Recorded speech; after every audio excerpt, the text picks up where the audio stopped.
Baik,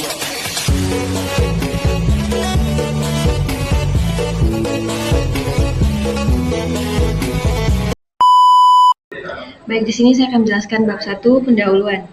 Python termasuk dalam interpreted language, berbeda dengan C atau C++ yang termasuk dalam compile language. Compiler dan interpreted sama-sama berfungsi untuk mengeksekusi kode program. Compiler language adalah mesin atau software yang digunakan untuk menerjemahkan kode program ke dalam bahasa mesin agar bisa digunakan oleh komputer atau mesin dengan mengeksekusi keseluruhan dari kode program. Contoh compiler sendiri misalnya bahasa C yang dikompil ke bahasa assembly terus masuk ke mikroprosesor dan dari mikroprosesor baru dijalankan selanjutnya lalu dikompil ulang untuk bisa digunakan. Hasil dari compile itu sendiri misalnya berekstensi. Contoh dari bahasa pemrograman yang menggunakan compiler adalah Visual Basic, Fortran, COBOL, Pascal, C, dan C++. Sedangkan interpreted adalah program sistem yang berfungsi sebagai penerjemah dengan mengeksekusi perintah baris berbaris dengan mengikuti logika kode program tersebut. Misalnya ada sistem informasi akademik yang dibuat menggunakan PHP. Untuk bisa menjalankannya kita membutuhkan interpreted PHP dan source code dari sistem akademik itu sendiri. Contoh yang menggunakan interpreted adalah PHP, ASP, Perl, dan Python. Bahasa Python sendiri diciptakan oleh Guido van Rossum pada tahun 1985 dan ada juga referensi yang mengatakan 1989. Guido van Rossum menggunakan Basic C dalam membuat interpreted Python. Dengan kata lain, nenek buyut interpreted Python adalah bahasa pemrograman C. Berikutnya penginstalan Python pada Windows. Ada baiknya sebelum kita masuk lebih dalam ke dalam bahasa pemrograman Python, kita sebaiknya mengetahui terlebih dahulu bagaimana cara memasang Python pada laptop kita. Berikut adalah langkah-langkahnya. Yang pertama, download installer. Pergi ke website official Python dan downloadlah versi terbaru atau menyesuaikan dengan laptop kita masing-masing. Yang kedua, buka file yang telah di-download tadi. Kemudian, tentukan lokasi filenya dan jangan lupa add pythonx to path agar dapat dibaca oleh komen. Setelah itu tekan install dan tunggu. Setelah selesai, maka klik finish, maka Python telah terpasang di device kamu. Berikutnya pengecekan Python. Setelah kita menginstal Python pada laptop kita, kemudian kita akan mengeceknya apakah Python ini telah terpasang di laptop kita atau cuma bohongan.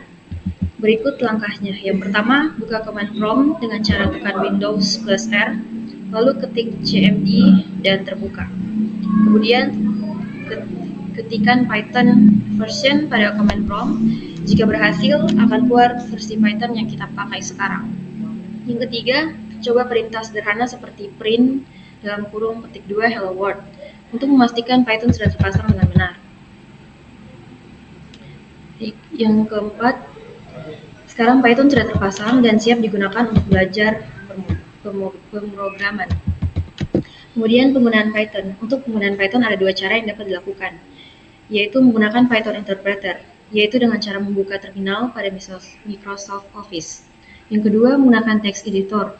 Berikut ada beberapa text editor yang dapat digunakan. Yang pertama, Visual Studio Code, PyCharm, Atom, dan Jupyter Notebook. Kemudian rangkuman. Pada bab ini kita diajarkan untuk bagaimana cara memasang Python dan juga mengecek Python pada laptop kita.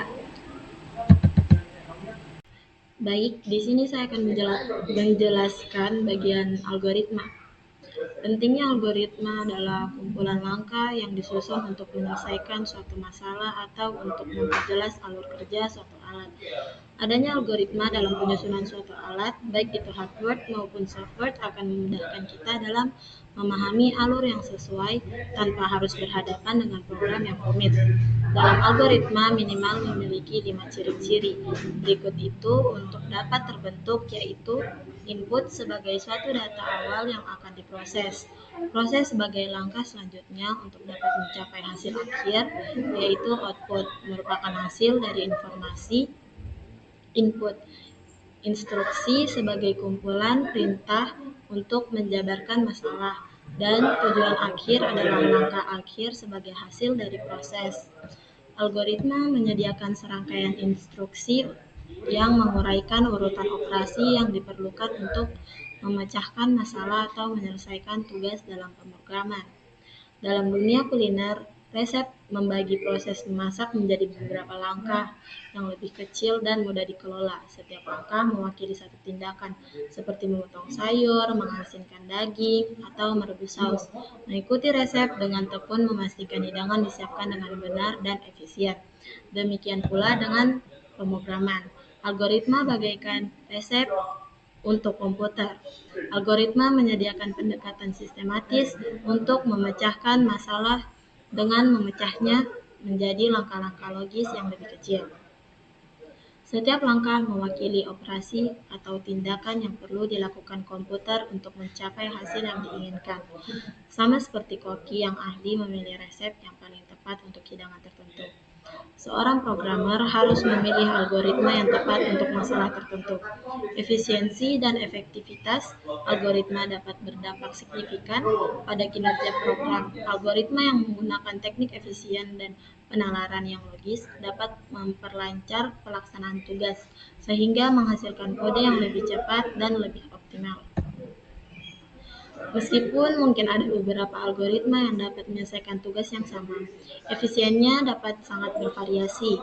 Misalkan kita memiliki array angka yang diurutkan dan ingin menemukan nilai tertentu di dalamnya.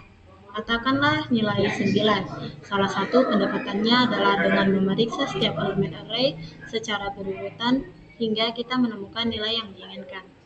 Algoritma ini disebut pencarian linear. Dalam kasus array, kita akan mulai dari awal dan membandingkan setiap elemen dengan nilai target, yaitu 9. Pertama-tama, kita periksa apakah 1 cocok, lalu lanjutkan ke 3, 5, dan seterusnya. Akhirnya kita menemukan kecocokan pada elemen kelima, yaitu 9. Namun, jika nilai target berada di akhir array, kita perlu menelusuri semua elemen sebelum menemukannya. Ini berarti bahwa jumlah langkah yang diperlukan untuk menemukan elemen meningkat secara linear atau pada tingkat yang sama seiring dengan bertambahnya ukuran array. Mari kita lihat secara visual.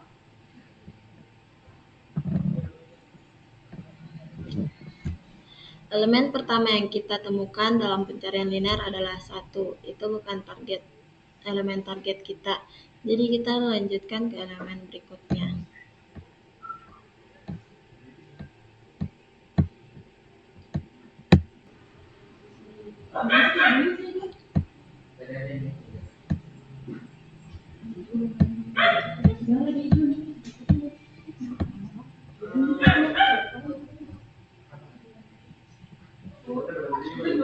Elemen kedua adalah 3. 3 bukan elemen target, jadi kita lanjutkan.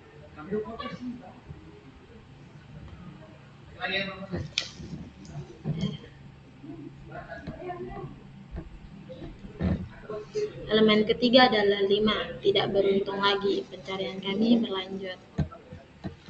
Elemen keempat adalah 7. Tapi masih belum dapat ya. Terakhir elemen kelima adalah elemen target kita, yaitu 9, dan pencarian berhenti. Di sisi lain, ada algoritma yang lebih efisien yang disebut pencarian linear, yang memanfaatkan fakta bahwa array diurutkan. Pencarian biner bekerja dengan membagi ruang pencarian menjadi 2 secara berulang, mempersempit kemungkinan hingga nilai target ditemukan. Dalam kasus array terurut kita 1, 3, 5, 7, 9, 11, 13, 15. Kita akan mulai dengan melihat elemen tengah, yaitu 7. Karena 9 lebih besar dari 7, kita dapat menghilangkan separuh kiri array karena kita tahu semua elemen di sebelah kiri 7 lebih kecil dari 7, dan karena itu tidak akan menyertakan angka target kita 9. Kita mungkin fokus pada bagian kanan, yaitu 9, 11, 13, dan juga 15. Mengulangi proses tersebut dengan memeriksa elemen tengah, yaitu 11. Karena 9 lebih kecil dari 11, kita dapat menghilangkan bagian kanan array karena semua elemen di bagian kanan ini akan lebih besar dari 11.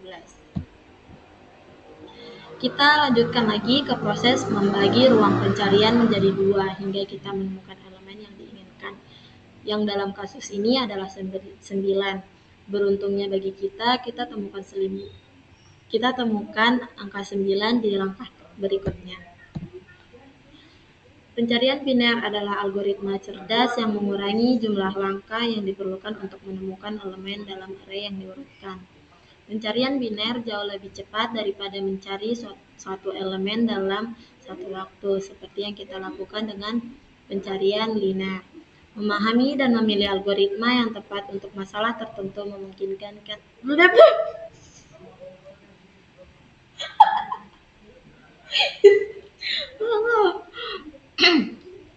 Memahami dan memilih algoritma yang tepat untuk masalah tertentu memungkinkan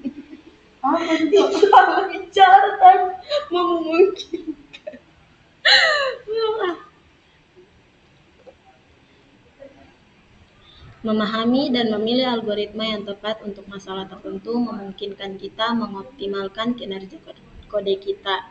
Sama pentingnya dengan memilih struktur data yang tepat.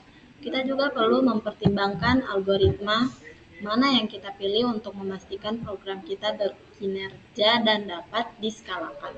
Dengan memahami berbagai algoritma dan kompleksitas terkaitnya, kita dapat membuat keputusan yang tepat dan menulis kode yang efisien yang dapat diskalakan dengan baik dengan kumpulan data yang besar.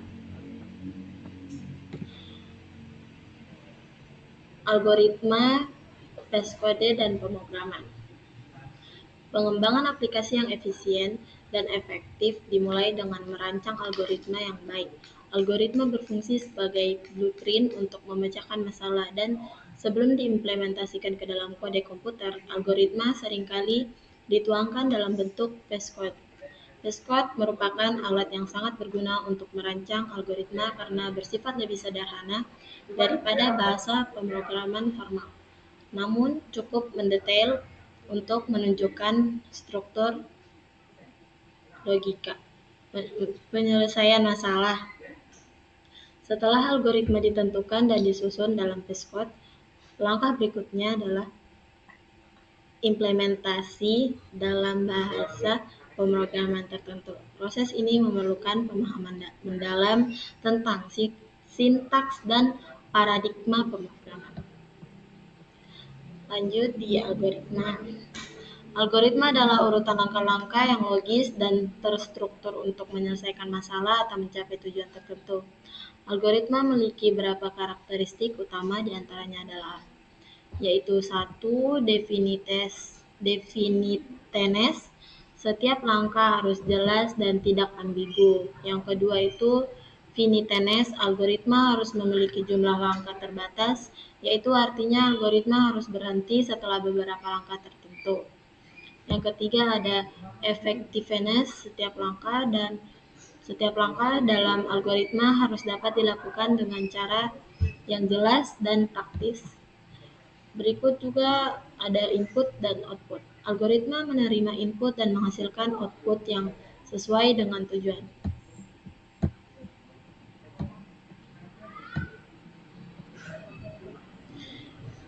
Di sini ada Piscode. Piscode adalah representasi algoritma dalam bentuk yang lebih mendekati bahasa manusiawi, dengan elemen-elemen struktur yang mirip dengan bahasa pemrograman, namun tidak terikat pada aturan sintaks formal bahasa pemrograman manapun. Piscode memungkinkan programmer untuk memfokuskan perhatian pada logika dan struktur algoritma tanpa perlu memikirkan sintaksis spesifik dari bahasa pemrograman. Pemrograman adalah proses implementasi algoritma ke dalam kode menggunakan bahasa pemrograman yang sesuai, seperti Python, Java, atau C++. Di sini kita menerjemahkan langkah-langkah yang sudah dirancang dalam algoritma atau Piscode ke dalam kode yang dapat dipahami oleh komputer. Hubungan antara algoritma, Piscode, dan pemrograman. Yang pertama, algoritma adalah konsep dasar yang mendasari penyelesaian masalah. Tanpa algoritma yang baik, proses pemrograman akan menjadi tidak efisien. dan cenderung menghasilkan perangkat lunak yang buruk. Yang kedua ada Piscode. Piscode adalah alat bantu yang digunakan untuk merancang algoritma sebelum implementasi. Dengan menggunakan Piscode, kita bisa lebih mudah menguji dan mengevaluasi ide-ide tanpa harus terjebak dengan detail sinteks yang rumit. Yang ketiga ada pemrograman. Pemrograman adalah penerjemahan algoritma yang telah dirancang ke dalam kode yang dapat dieksekusi oleh komputer. Kode yang dihasilkan harus mengikuti aturan sintaks yang benar agar dapat berjalan sesuai dengan tujuan algoritma. Rangkumannya adalah algoritma, Piscode, dan pemrograman adalah tiga aspek yang tidak dapat dipisahkan dalam pengembangan perangkat lunak. Algoritma memberikan dasar pemecahan masalah. Piscode menyediakan cara untuk merancang algoritma dengan cara yang lebih mudah dipahami. Dan pemrograman adalah langkah terakhir untuk mengimplementasikan algoritma dalam bentuk kode yang bisa dijalankan oleh komputer. Dengan pemahaman yang baik tentang ketiganya, pengembangan perangkat lunak menjadi lebih efisien dan efektif. Baik, di sini saya akan menjelaskan bab 3 yaitu pemrograman. Kenapa Python? Python adalah sebuah bahasa pemrograman yang sangat populer dan serbaguna. Dikenal karena sintaksnya yang mudah dibaca, Python sering disebut sebagai bahasa pemrograman yang mirip bahasa Inggris. Sederhana dan mudah dipelajari. Sintaks Python dirancang menyerupai bahasa Inggris sehari-hari, sehingga mudah dipahami. Tidak perlu banyak tanda kurung atau titik koma yang rumit seperti bahasa pemrograman lainnya. Serbaguna, Python bisa digunakan untuk berbagai macam proyek, mulai dari membuat aplikasi sederhana hingga membangun sistem kecerdasan buatan yang kompleks. Selanjutnya,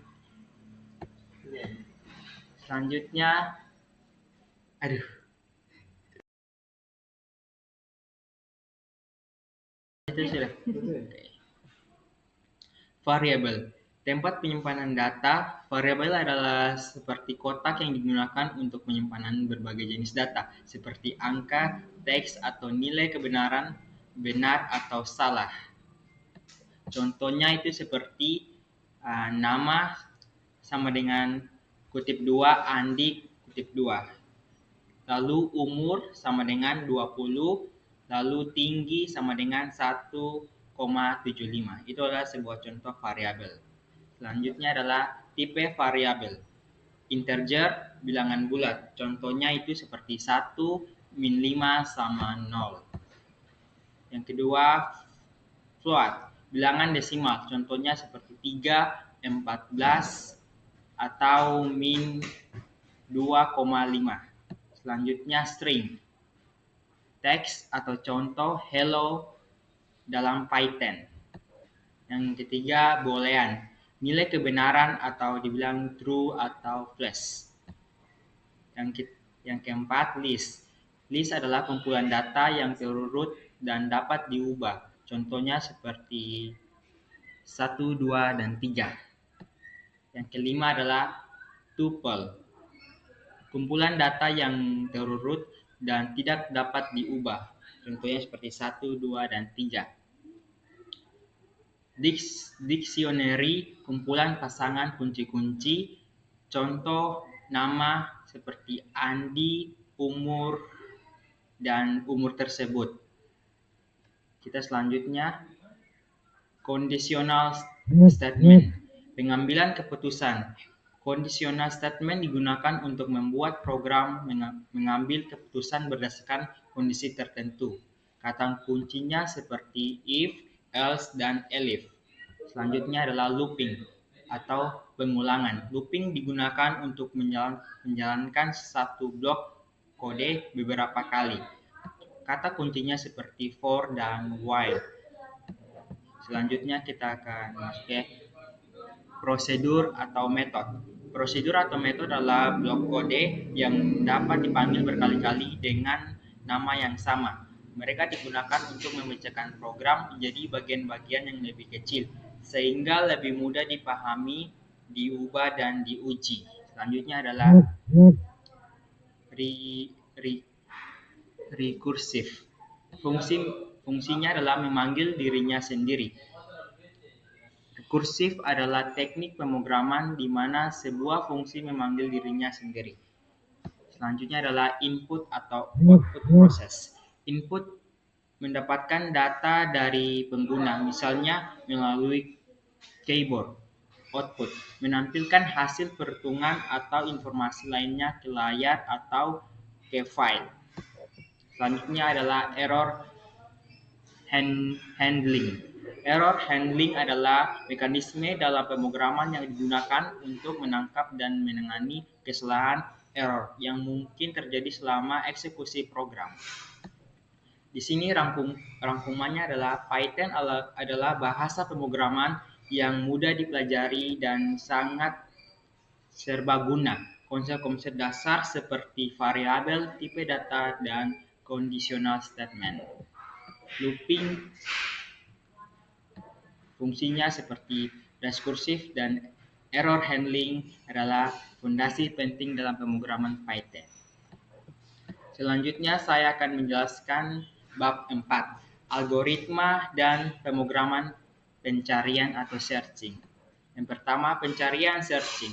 Secara umum, pencarian adalah proses menemukan satu elemen dalam sebuah kumpulan data. Searching terbagi menjadi dua, yaitu sequential search dan binary search. Yang pertama adalah sequential search. Sequential search adalah metode pencarian yang paling sederhana. Cara kerjanya adalah dengan memeriksa setiap elemen dalam kumpulan data secara berurutan, mulai dari elemen pertama hingga ditemukan elemen yang dicari atau elemen sampai akhir dari kumpulan data. Selanjutnya adalah kelebihan. Kelebihannya adalah mudah diimplementasi, tidak dapat memerlukan data yang terurut. Lalu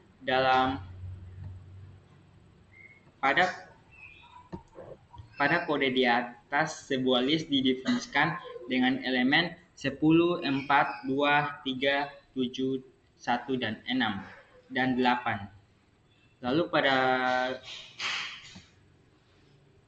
berikut kode program akan meminta memasukkan nilai yang dicari di dalam list.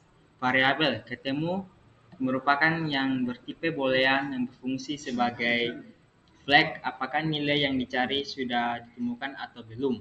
Proses perulangan dilakukan dengan menggunakan perintah for, yaitu dengan melakukan penelusuran mulai dari elemen sampai ke 0 dan sampai elemen terakhir. Untuk setiap elemen akan dibandingkan apakah nilai yang dicari sama dengan elemen yang ada di dalam list. Jika sama, maka flag ketemu akan diberi nilai true dan perulangan dihentikan. Jika sampai akhir elemen tidak menemukan nilai yang dicari, maka flag ketemu tetap bernilai false. Di akhir program dilakukan pengujian terhadap nilai flag.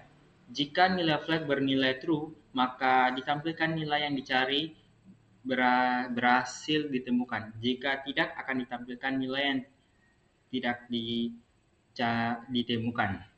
Selanjutnya adalah kekurangan. Lambat untuk data yang besar, terutama jika elemen yang dicari berada di akhir kumpulan data.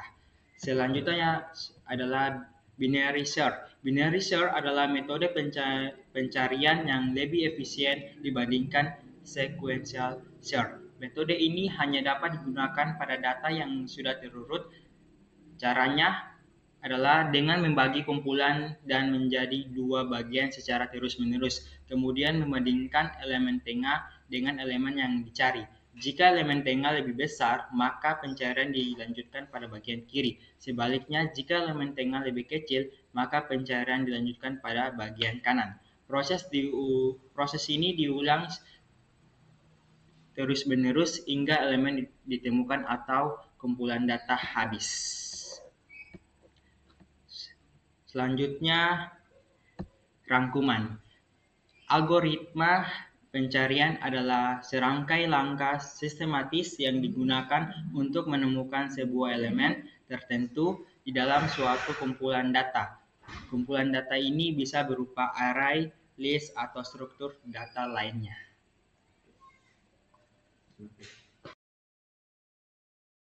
Algoritma dan pemrograman pengurutan sorting. Pengurutan yaitu adalah salah satu operasi penting dalam pemrograman yang digunakan untuk menyusun data dari urutan tertentu, misalnya dari yang kecil ke besar atau besar ke kecil, sebaliknya kayak gitu. Status. Berikut ini adalah beberapa metode pengurutan. Ada 5. Yang pertama yaitu bubble sort. Bubble sort di sini yaitu algoritma sederhana yang bekerja dengan cara membandingkan elemen berdekatan dan menukarnya. Jika urutannya salah, proses ini diulang terus hingga data terurut. Jadi cara kerjanya itu kayak misalnya di sini yang ada di gambar ini angka 5, 1, 4, 2, 8. Ini kan 5 dan 1. Dia mengurutkan dari 2. 2 ini apabila dia lihat yang lebih kecil, dia akan geser ke kiri. Sedangkan yang tadi geser ke kanan. Nah, hal itu berulang terus. Jadi yang tadi sudah 5, 1 tertukar jadi 1, 5. Kemudian 5 dan 4 itu dia ulang lagi. Dia cek apakah lebih besar dari ini. Dia cek kalau lebih besar nanti dari kiri. Proses pengurutan data pada algoritma bubble sort dapat diilustrasikan seperti gelembung udara yang naik ke atas dalam air. Bubble sort bekerja dengan cara membandingkan pasangan data secara berurutan, dan jika ditemukan pasangan data yang terbalik, maka posisinya akan ditukar. Langkah-langkahnya seperti ini. Yang pertama, bandingkan data pertama dengan data kedua, yang tadi 5 dan 1. Jika data pertama lebih besar dari data kedua, maka posisinya ketukar, jadinya 1, 5. Kemudian lakukan hal yang sama untuk data kedua, ketiga, dan data selanjutnya. Setelah selangkah selesai, data terbesar akan berada di posisi terakhir dari data-data tersebut. Ulangi langkah-langkah di atas untuk semua elemen dalam data. Nah, yang kedua yaitu quicksort. Apa sih itu quicksort? Quicksort itu adalah menggunakan pendekatan divide and conquer, di mana data dipecah berdasarkan elemen pivot. Elemen pivot yang lebih kecil dari pivot diletakkan di sebelah kiri, sedangkan yang lebih besar di sebelah kanan. Proses ini diulang hingga seluruh data terurut. Cara kerjanya yaitu tentukan unsur partisi yang diperlukan. Gunakan data tengah sebagai unsur partisi. Kemudian partisi data dalam 2 bagian yang dipisahkan oleh unsur partisi. Secara rekursif, sort terhadap kedua bagian data di atas dengan metode partisi. Ulangi langkah 1 dan 2 untuk data sebelah kiri dan kanan. Jadi ini nanti kalau kalian memiliki data macam di array ini, yang macam ini 1, 5, 7, 8, 9, 10 itu, nanti kalian akan buat pivot. Pivot itu misalnya 7 atau enggak 7 sama 8. Nah, di antara dua itu yang satu yang kecil itu ke kiri, yang besar itu akan ke kanan. Jadi dia ini pivotnya sebagai pivotnya 7 dan 8, maka akan diurutkan semua. Seperti itu. Yang lebih besar dari itu, yang lebih kecil dari 7 akan diambil di kiri atau yang kecil. Dan yang lebih besar dari 8 akan diambil yang terbesar. Baru dikasih gabung. Oke. Kemudian merge sort. Merge sort di sini adalah algoritma rekursif yang membagi dataset menjadi bagian-bagian kecil, kemudian menggabungkan kembali dalam keadaan terurut. Jadi di sini prinsip utama yang diimplementasikan pada algoritma merge sort seringkali disebut sebagai pecah belah dan taklukan. Dalam bahasa Inggris yaitu divide and conquer. Cara kerjanya yaitu algoritma merge sort adalah membagi larik data yang diberikan menjadi 2 bagian yang lebih kecil. 2 larik yang baru tersebut kemudian akan diurutkan secara terpisah. Setelah kedua buah list tersusun, maka akan dibentuk larik baru sebagai hasil penggabungan dari 2 buah larik sebelumnya. Jadi di sini misalnya array ini menggunakan array ini 1, 12, 11, 13, 5, 6, 7 ini akan di short menggunakan merge sort. Jadi cara kerjanya yaitu dia akan membagi 2 bagian yang kecil. Jadi ini dibagi nanti 12, 11, dan 13 dibagi. Kemudian 5, 6, 7 dibagi juga, dipisahkan. Jadi nanti semua diurutkan, yang pisahkan kecil diurutkan, yang pisahan satunya juga diurutkan, baru nanti dikasih jadi 1, baru diurutkan juga, diurutkan lagi. Seperti itu. Yang saya mengerti. Kemudian ada yang keempat ada insertion sort. Maksudnya yaitu insertion sort bekerja dengan cara menyisipkan elemen dan bagian data yang belum terurut ke posisi yang benar di bagian data yang sudah terurut. Jadi misalnya cara kerjanya yaitu mulai dari elemen kedua dalam array, Kemudian bandingkan elemen kedua dengan elemen pertama. Jika elemen kedua lebih kecil dari elemen pertama, maka sisipkan elemen kedua di depan elemen pertama. Ulangi langkah 2 dan 3 untuk elemen-elemen berikutnya. Sebelumnya. Jadi nanti misalnya ini array 1, 2, 3, 4, 5. Kenapa sebab urut ini? Misalnya ini diacak ini. Misalnya 5, 4, 2, 1, 3. Nah, 5, 4. 5 ini 4 kan lebih kecil dari 5. Nah, nanti dia maju. Yang 5 mundur. Kemudian dia cek lagi di belakangnya. Ada yang lebih kecil. Ternyata 1 lebih kecil daripada 4. Dia geser di 5, geser lagi di 4 karena mereka berdua lebih besar. Seperti itu diulangi terus sampai selesai. Kemudian ada selection sort. Selection sort di sini maksudnya adalah selection sort memilih elemen terkecil atau terbesar dari bagian yang belum terurut, kemudian menempatkan di posisi awal atau akhir dan bagian yang sudah terurut. Jadi misalnya di sini array 12, 13, 13, 5 dan 6 di sini kita menggunakan insert selection sort. Kemudian cara kerjanya yaitu pilih elemen dengan nilai terendah, tukarkan elemen terpilih dengan elemen pada posisi ke I. I dimulai dari 1 hingga N, di mana N adalah total elemen yang Anda kurangi 1. Jadi nanti itu misalnya ini Anda kurangi, misalnya ada yang kecil. Yang paling kecil kita taruh di paling depan. Kemudian setelah yang paling depan taruh di paling depan, atau yang paling besar taruh di paling belakang. Kemudian dimulai dari 1 hingga N. Jadi nanti akan dikurangi dengan 1 terus menerus sampai terurut lebih besarnya. Nah, kemudian di sini ada rangkuman. Pada bab ini kita telah belajar tentang pengurutan atau sorting biar semuanya berurut pada algoritma. Dan algoritma ini membantu dalam pengolahan data dengan lebih efisien seperti pencarian data atau analisis statistik. Pemilihan algoritma tergantung pada ukuran data, kebutuhan efisiensi dan kompleksitas. Di sini ada soal evaluasi kalau mau mengerjakan. Silakan. Mantap.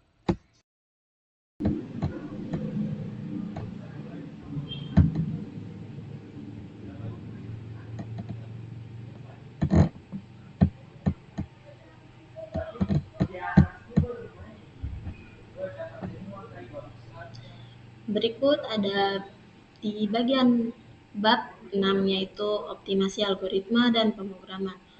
Optimasi algoritma dan notasi Big No. Optimasi algoritma merupakan aspek kritis dalam pengembangan perangkat lunak modern, terutama dalam menangani dataset berskala besar. Pemahaman mendalam tentang kompleksitas algoritma dan teknik optimasi menjadi kunci dalam menghasilkan solusi yang efisien. Tujuan penelitian menganalisis kompleksitas algoritma menggunakan notasi Big No, mengoptimasi implementasi algoritma dan pengurutan dan pencarian. Ketiga, membandingkan kinerja berbagai algoritma dan skenario berbeda. Notasi Big No dan analisis kompleksitas.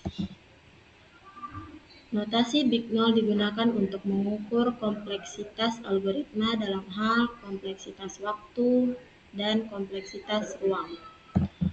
Beberapa notasi umum, yaitu kompleksitas konstan dan kompleksitas logaritmik, dan kompleksitas linear, juga kompleksitas log linear, kompleksitas kuadratik, dan yang terakhir kompleksitas eksponensial. Optimasi pemrograman tidak hanya digunakan dalam teori, tetapi juga dalam aplikasi dunia nyata. Beberapa contoh adalah optimasi dalam pengolahan gambar seperti algoritma kompresi gambar, optimasi dalam pelajaran mesin atau machine learning. Teknik seperti regularisasi digunakan untuk menghindari overfitting. Optimasi dalam pemrograman jaringan mengoptimalkan pengiriman data melalui jaringan komputer. Publikasi ilmiah. Optimasi algoritma pengurutan dan pencarian. Optimasi algoritma pengurutan dan pencarian merujuk pada proses meningkatkan efisiensi algoritma dalam hal waktu eksekusi, konsumsi memori, atau kompleksitas ruang.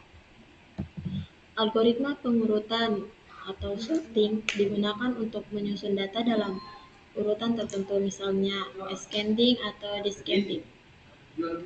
Contoh populer termasuk quicksort, mergesort, dan bubble sort.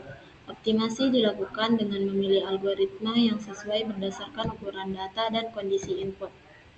Algoritma pencarian atau searching melibatkan pencarian data spesifik dalam kumpulan data. Contohnya adalah binary search dan algoritma pencarian pola seperti Knott-Morris-Red. Optimasi melibatkan teknik seperti indexing, hashing, dan heuristik.